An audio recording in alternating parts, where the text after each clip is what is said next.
So I bought this poster when I was away, and it's very thick, so I wanted to remove a layer of it so that I can use it as decoupage paper. So I brought packing tape,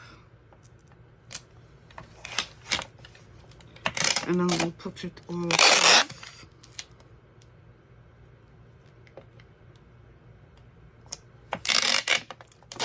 And instead of doing the whole thing, I'm just going to show you. I used a spatula just,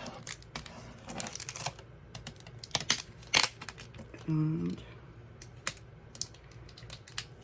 I'm just going to pull.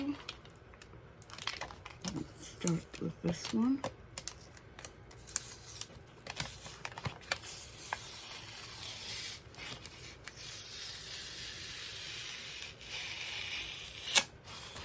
And now it's become so much thinner. Hope you enjoyed this.